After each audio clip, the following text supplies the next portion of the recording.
Hello everyone. Welcome to the second lecture on the topic Etiquette of Telecommunication.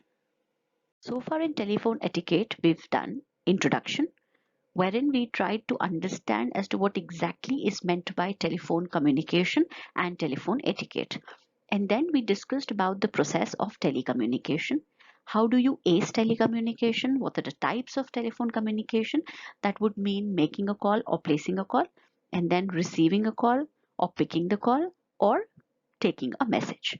And then we discussed about the steps that are involved in placing a call or making a call to somebody. We'll be discussing the steps involved in receiving a call. Now, whenever there is somebody calling you, you need to always answer the call within the three rings, the first three rings. This is important because if you do not answer the call within the first three rings, it would give an impression to your caller, to the caller who's calling you, that maybe you least bother about business, because we are talking of in formal communication. This is not an informal communication wherein you can take lengths of time to receive the call because you were busy in some other work, and it took you time from coming from a certain place to the place where your mobile phone is. It is not like that. It is a formal setup. So whenever you're in a formal setup, it is required and desired of you that you answer the calls within the first 3 seconds. Having said this, I do not mean to say that you need to, the moment it starts to ring and it has not even completed a complete first ring, you have to pick up the call. It's not that. You neither have to do that. Because if you're doing this, if the moment it starts to ring you receive it, then that would give an impression to the caller that you are very free, and as if you were expecting somebody's call at that point in time. Because usually we pick up the phone only under the conditions that one, either we were expecting somebody's call and that's why we were so prompt, or we had just picked up the phone to dial somebody's number, and that is when you got a call, and then out of a reflex action you just received the call. So that's why we say that receiving a call, you need to always answer the call within the first 3 seconds, so that the person feels that yes, the call is a welcome. And then immediately when you've picked up the call, you need to answer. You need to introduce yourself. Do not wait for the caller to ask that who are you. Introduce that, hello, this is XYZ, your name, and from this organization. So whenever you're introducing yourself, it has to include both the things: your name, it could be your designation and the company's name, or it could be the name and the company's name only without including your designation in the company, your position in the company. Having done this, then you need to speak with absolute clarity. At no given point in time you can sound ambiguous, and always talk in a subtle tone, always talk in a polite way, in a pleasant tone. Because if you're not pleasant sounding, if you're rude, there are fair chances that you would lose out on the business that is either ongoing or yet to come. And then once you've introduced yourself, and then you've started talking to the caller in a polite tone, you also need to consider that you always have to be an active kind of a listener. What is an active listener? Active listener is somebody who's listening for the content and is least bothered about the delivery. Even if your caller is faltering here and there, is having a hitch in speaking, maybe the person stammers, it could be anything. So there, if you feel that any such thing is happening with your caller, you need to ignore that and only listen to the content that the person wishes to communicate to you. Also, one of the very um, characteristic feature, I would say, of a active listener is that an active listener will keep nodding or keep s- uttering a sound which will give a signal to the caller that yes, he's being heard of, and you at the other party, at the other end, are welcoming that call. So that kind of a gesture, either you can do it using certain sound, or yes, or you just smile while talking. The smile is a powerful tool here. It, though the other party is not able to see you smile, but then the moment you smile and talk, the tone, there is a change in the tone, and that is perhaps very easily comprehended by the other party. So you have to be an active listener, and you need to take notes, because at times we usually forget what all things did the caller say. So it is better that whenever you are receiving a call, you need to always take notes. Using proper language is something that is very important, because proper language here would mean formal tone, formal language, slangs not to be used, abusive words not to be used, swearing words not to be used. That is the proper language that we are talking about here while you're receiving a call. And then you need to always remain cheerful. If you're talking in a tone, and if you're having no energy left in your body, and with that kind of energy level you're talking, it would give an impression to the caller that the call is not a welcome. Therefore, remain cheerful so that it gets reciprocated to the other party as well. And then suppose you're on a call, and there maybe you're getting a call, another call on the same line, or maybe there is somebody who's calling you. So before putting the call on hold, you need to take permissions from the caller that, if you allow, could I please take this call? Or maybe could you allow, could I please put you on hold for a while? So this is something that you need to do. Also, if you have to transfer the call, suppose the person called up for something, you're not able to resolve that, in that case you'll have to transfer the call to somebody or to some other department. While doing that, you need to always, before doing that, you need to tell the caller that, may I, or maybe ask the caller rather, that may I please put the call on hold, or may I please transfer your call to XYZ person or XYZ department. And as we said, communication, it means being hot, means honest. That was the first word that we discussed. So be honest. If you do not know the answer, just tell the person that you do not know the answer. There is no point beating around the bush without, with no aim to hit the bullseye. There is absolutely no point in doing that. Therefore, be honest. If you don't have the solution to the query or to the problems, please tell the person, whosoever is calling you for it, that you're sorry and you'll not be able to tell that. And then maybe you can ask the person to either hold, so that you can call somebody who has more knowledge or better knowledge on the topic, or you could transfer the call. And then always mind your tone and volume. Even if the caller is an aggrieved caller, even if the caller is an agitated kind of a caller, aggressive caller, you don't have to use the same volume and tone. You need to always use a subtle tone and a polite tone. You don't have to be sounding rude at any given point in time. If the caller has reached a wrong number, at times we receive wrong numbers as well, the calls from wrong numbers. You don't have to mock at them, you don't have to be angry at them, you don't have to lose your temper on them. Very patiently deal with them, be courteous, and tell them that they have reached an incorrect number. And then once you have forwarded the call to the concerned person, or maybe you've transferred it, you always have to share the purpose with which the caller is calling to that particular person to whom you have forwarded the call to. Why do you have to do that? Because see, when the caller would have called you, he would have given you the entire problem. He would have told you the problem. Now, if you are not able to solve that problem and you're transferring the call to somebody else, and you as a caller, if you have to tell the same thing again to the new person, you anyways you've called, that means you're not in a good shape and size, and maybe you're frustrated at the services, or it could be any of the things.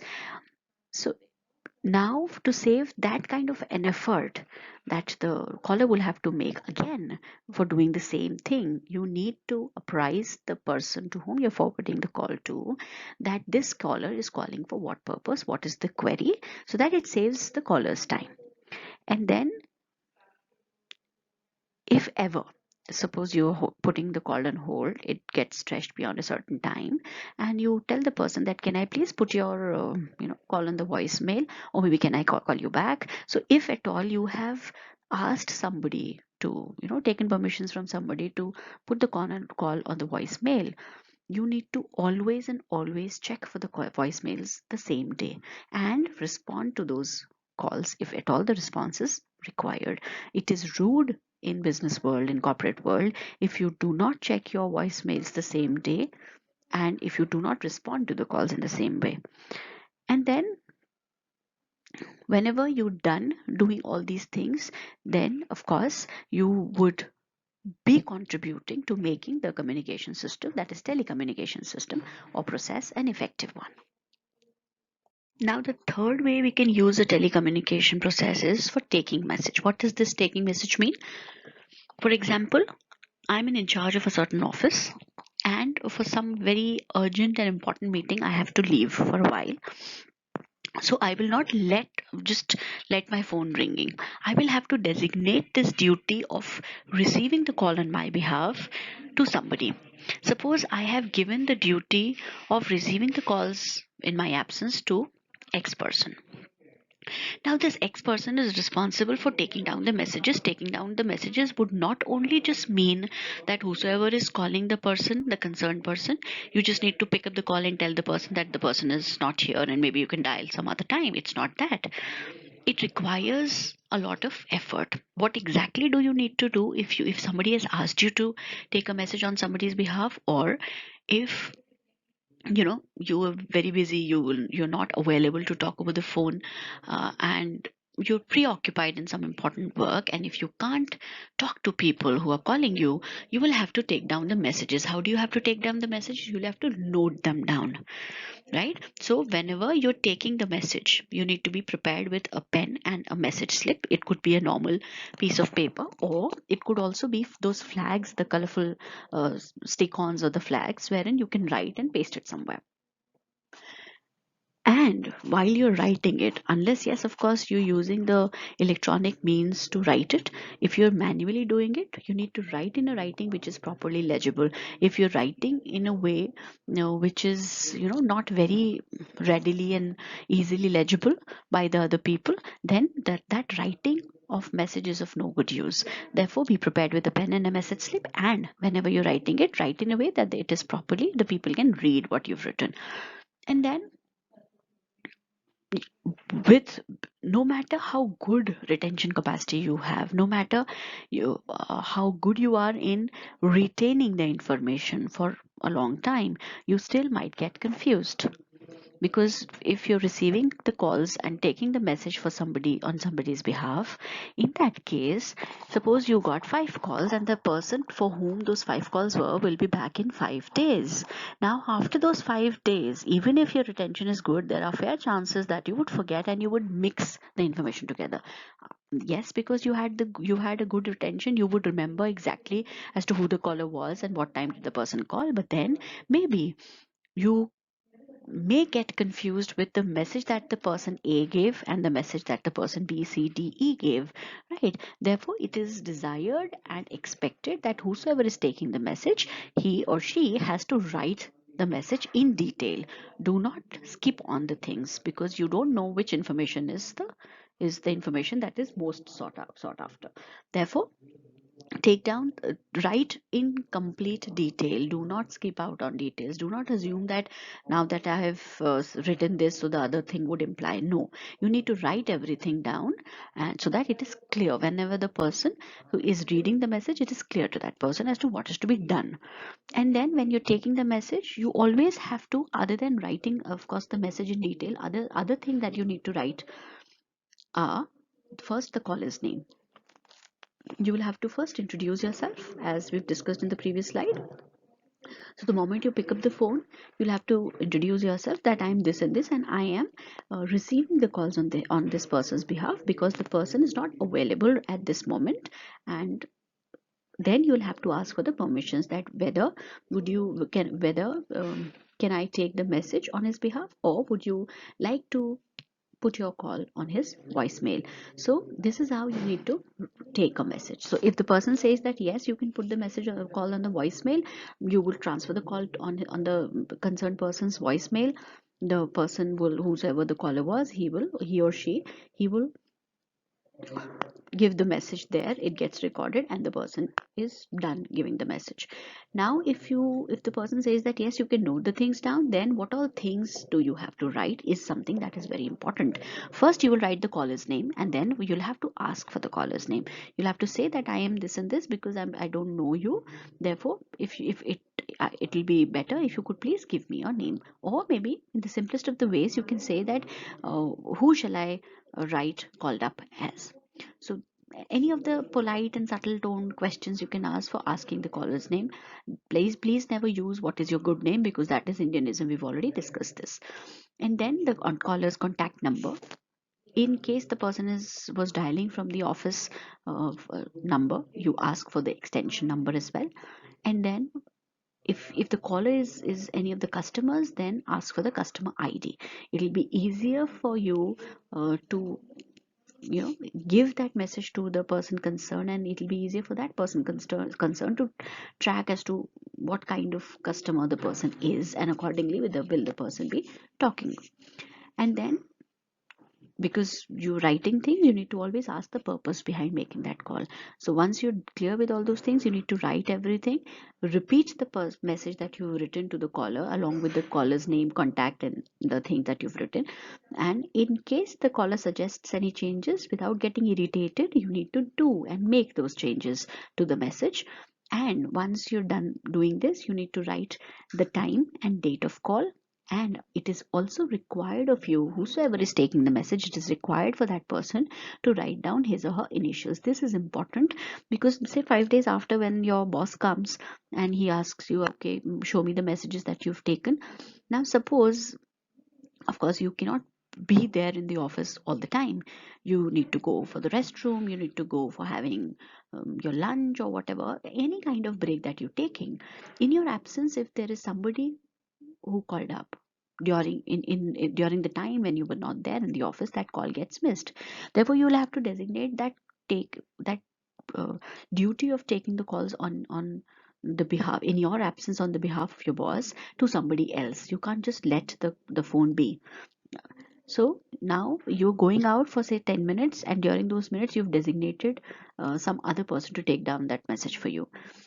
He took the message and he did not write his initials. Also, suppose uh, again some other day, because there were 5 days that we were talking of, since the day your boss left and to the day the boss comes back. So maybe one day that person who took the messages on your behalf is not there, so you would maybe ask perhaps some other person to do that.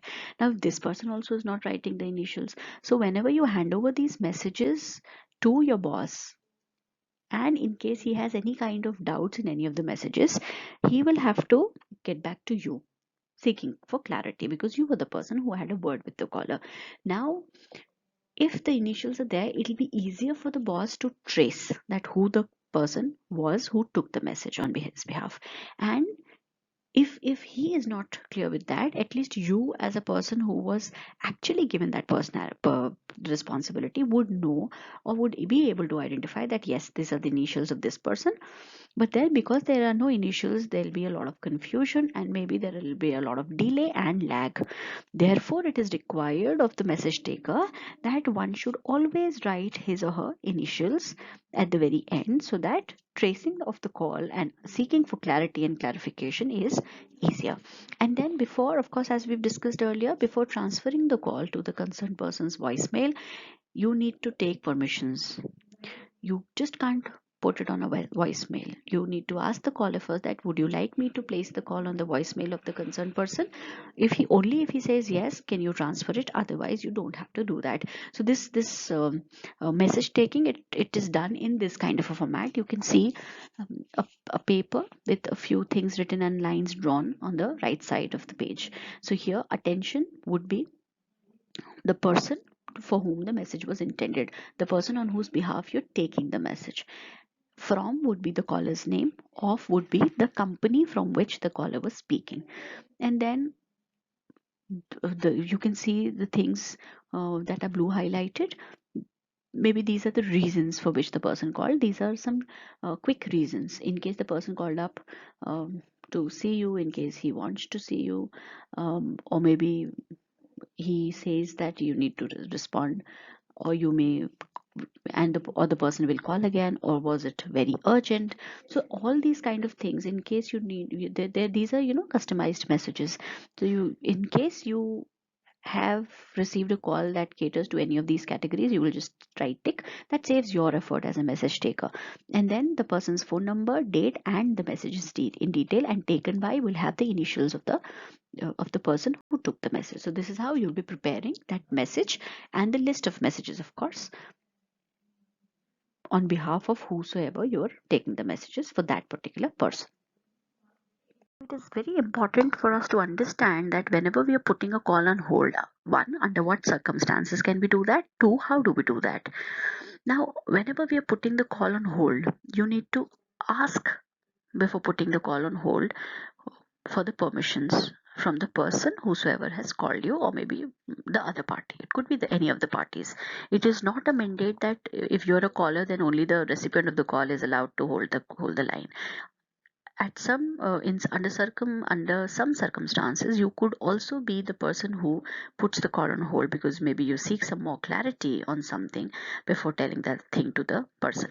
So depending upon who the party is which is putting the call on hold, you need to ask the other party before placing the call on hold. When you've done that, you always have to press the hold button. If you don't press the hold button, then whatever you're talking, that will be very conveniently and easily, it can be overheard by the caller, which of course you would not like, right? So therefore it is suggested that whenever the person gives you the permissions to hold the call, you will have to press the hold button, because so that he's not able to hear what you're talking about. And then whenever you are back, whenever you end the hold, you need to apologize and thank the person. The rule here is, the protocol here is, that whenever you're holding the call, you don't have to hold the call for too long. It should be for only a few seconds, not more than 30 seconds rather. So but still, if the call is taking a lot of time for you to resolve, in that case you can't just put the call on hold and go off, because at times when there are people who say that, okay, let me put the call on hold, and they've put the call on hold and it's been 5 minutes, you would feel that, okay, maybe the person has forgotten, right? Or maybe you'll start feeling that maybe he doesn't consider me that kind of significant and important, which would give a rude impression. Therefore it is suggested that, one, you should never put the call on hold for a lot of time. In case you can't deal with it, in case you can't help it, in that case you need to very frequently return to the call. In between, you need to come back to the call, apologize for taking so long, and seek for the person's cooperation. That is how you need to keep the call on hold if you are holding the call for a longer period of time. And then if you feel that the query that the person has will not be resolved, even if you've kept the phone on hold, but then the query could not get resolved, you will have to tell the person that you will maybe find a solution to it and give a call back. But ensure that you don't forget to give a call back to the person, because again it will be rude. You may lose out on the potential business, if you don't return the call. And then apologize to the person if you have taken more than usual time for holding the call. That's what we've discussed, just discussed in the previous point, that if, though you're not allowed to hold the call for a longer time, but then still, if there are certain times when you cannot help it, you need to apologize to the person and keep checking in periodically with the person, that whether the person is still there on the line or not. And when taking the call off on hold, thank the person for showing the patience that the person showed. This is how you need to put the calls on hold. Let's see what are the processes or steps involved in transferring a call. Now it could be that the person whosoever called up, maybe you were not the desired person. It could also be that the caller had some queries and you were not able to resolve them. So you will have to transfer that particular call to some senior of yours, or some subordinate of yours, or some peer person, some colleague who has better idea of sorting particular query that the caller has. So in under both the circumstances, you can transfer the call. But before doing that, again, you need to ask the person whosoever is calling you, tell the person that I am calling your call to XYZ person or to XYZ department, so that the query gets resolved in a better way. This is how you need to initiate the transfer of the call.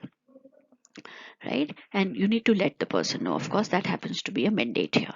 Then you, when you direct transfer the call, it has to be directly done to the concerned person. Do not transfer the call to the person's operator first, and then the operator would get the person connected with the caller. Don't do this, because if you're doing that, this kind of a thing, it is, you know, it is a passive kind of a thing to do.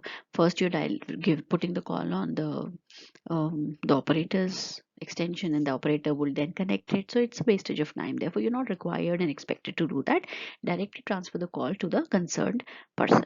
And then we've already discussed this though, but then just to reiterate, whenever you're transferring the call to the to some other person, you need to make sure that you tell the person about the query that the caller has. You need to apprise the person with all the things that you know about the person, about the query of the person, so that it saves the effort of repeating the message and information to this new person at the caller's end. So just to save that effort, just to show that yes, you are empathetic, and you're apologetic also for not having been able to solve the concern yourself, you need to make sure that while transferring the call and before connecting the two parties, now you need to tell the second party about the concerns and problems that the first party has. Now let us learn how are we supposed to end the conversation. Now, whenever you are ending the conversation, be sure that whatever queries that the caller had, you have answered and catered to all the queries. No query should be left unanswered or unsolved.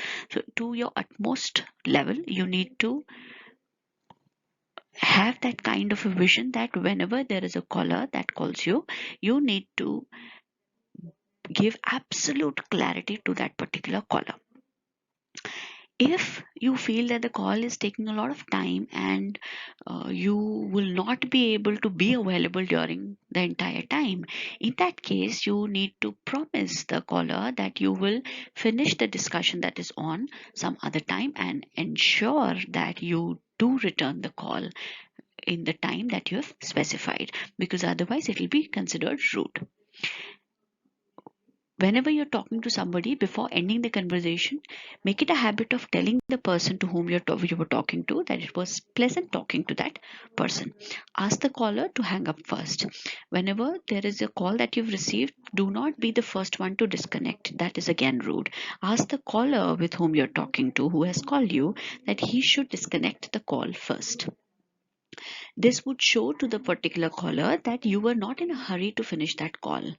And then whenever you're ending it, of course, this goes without saying that you need to end the conversation with pleasantry, like have a nice day, or it was nice talking to you, hope we talk again soon, or any other kind of pleasantry that you feel should give an apt ending to the conversation that you were involved in. Watch your language. This is something really, really important. You need to refrain yourself from using words and phrases like huh, yeah, I don't know where he is. She's at lunch. Call back later. He's not here. I don't know where he is or when will he be back. Using these words and phrases will give a bad impression about you to the caller, and would show that you're highly, highly casual in the work that you're doing. Rather than using these words, you will have to use some other things that we'll be discussing as to what do you have in your mind, what do you wish to convey, and how do you convey that. That, of course, we'll be looking into in the slides to follow. Having told you that you are not supposed to use the words like huh or yeah, or the phrases that he's not there, I don't know where he will be back, you need to use phrases and words like I'm sorry, I'll not be able to connect you to the concerned person. Thank you for calling. Please, may I take the message? Would you like to leave your number? May I put you on hold? This again we've discussed a number of times now, that before putting the person on hold, before transferring the call, you need to ask for permissions. You need to take permissions. I'm sorry to keep you waiting. If you have ended the whole time, you whatever the call that you were holding on, and you are now coming back to the call, you need to apologize that for keeping the person waiting. If it is taking more than usual time for you to do away with what you were doing or whatever discussion is on, uh, during a certain conversation and you've put the call on hold, keep a periodic check on the call constantly and apologize and thank the person for keeping the patience. And then you can always say that he's away from his desk. May I have him return your call? So, likewise, these are the kind of phrases that you should use while you are indulged in telecommunication. In this slide, we'll try to learn as to how do you put across the things that you have in your mind about the person, who is about the the physical presence or absence, of course, of the person uh, with whom the caller wants to have a word with. For example, if a certain person has called up and you are there to take the message on behalf of somebody who's not available at that point in time in the office, you cannot be blunt and be saying that okay, he's out. You cannot do that. It has to be put forth or put across to the caller in a very subtle way. Maybe perhaps you can say that he's not in the office at the moment. Would you like to leave a message on his voicemail? Would you want me to write down a message, take the message? Would you want me to ask him to return a call to you? And if any of be the case, you'll have to take down the details. Of course, if you want to say that I don't know where he is, because it might be that you've said that he's not in the office at the moment, would you like me to leave a would you like to leave a message for him? Suppose the caller asks that may I know where he is at this point in time. So there you can always say that rather than saying that I don't know where he is, you can always say that he has just stepped out of the office. um, I can take the message on his behalf. And somebody has called up, the person has gone to the restroom. You can't really say that he's in the men's room. You can't. Again, the way you put across this information could be the same as the previous, that he has just stepped out of the office, and leaving a message on the voicemail, allowing you to take the message on his behalf or ask the concerned person to return a call is at the caller's discretion. He hasn't come in yet. Suppose the person calls back as a follow-up that whether if he is back, you can't say that he hasn't come yet. So you'll always say that I expect him shortly and I'll ask him to return the call for you. Please do not uh, bother much. She took a day off. For example, somebody called up for someone, and this someone is on leave. So you cannot say she took the day off. You have to put it as she's out of the office for the day. Can someone else help you, or would you like to leave a message? So can someone else help you would mean that if there could be any other person who can handle the query, you would be pleased to get connected with that particular person, and then maybe the caller's query gets sorted. Likewise, he doesn't want to be disturbed. Suppose the person is very busy, he cannot take any calls. You cannot be rude. If you say he doesn't want to be disturbed, it will be rude. So you'll say that he's unavailable at this moment. Again, taking the way or the manner in which the person would like to leave the message, again at the person's discretion. She's busy, again she's unavailable. So this is how you cannot be very rude, because when you're saying that he's out or I don't know where he is, it gives a very rude kind of an impression. Therefore, in order to sound moderate, in order to sound modest, you need to use certain lengthier sentences and phrases though, but then that is the better way of acing the telecommunication. Now there are certain don'ts of telecommunication. You don't have to argue or offer any promises. That has to be very clearly understood. If there is somebody who's calling you and is really really uh, you know uh, aggrieved and uh, irritated and agitated, you don't have to argue with that person that whatever you're facing is not my problem. You don't have to do that. Neither do you have to offer any promises. For example, there's somebody who's calling to complain about something, so you don't have to promise the caller on any of the things, because you don't have anything in your hand. You're not the ultimate authority. So do not argue or offer any kind of promises. Whenever the person is talking, whenever the caller is talking, do not interfere in between. Be an active listener. What is an active listener? You would listen to the content of the call of the caller, ignoring the way that he is doing it, ignoring the paralanguage. Of course, you only have to concentrate on the content. Also, you don't have to offer solutions before the person has finished saying things. listen patiently to what the person has to say, try to understand the problem, analyze the situation, and then only you can offer some solution or any midway of any kind of compensation that the person wants you to give. Get angry or become defensive. You don't have to do this, because see, you don't have to take it personally. This would mean that whenever, if there is somebody who's maybe very sounding very rude, you don't have to get angry with that caller. Or if somebody's sounding rude, you don't have to become defensive and adopt the same kind of tone. You don't have to do that.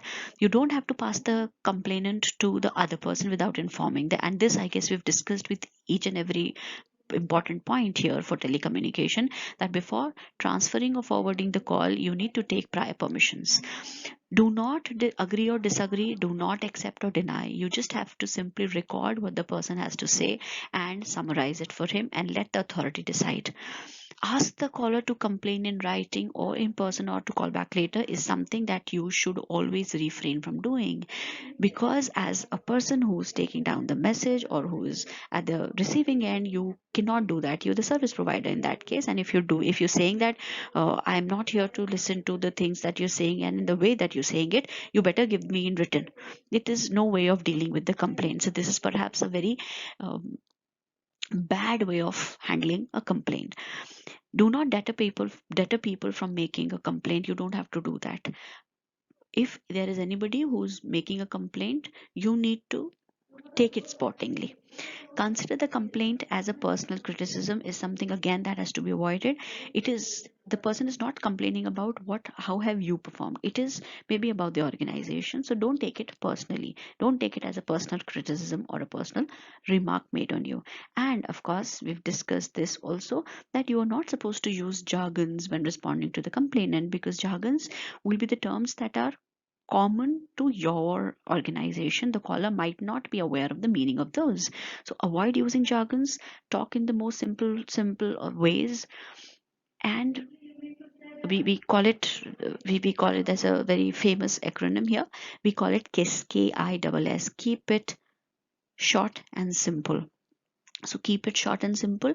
Whatever things that you're communicating, you need to be concise and you need to be using the simplest words for putting it across. Do not use any fancy words.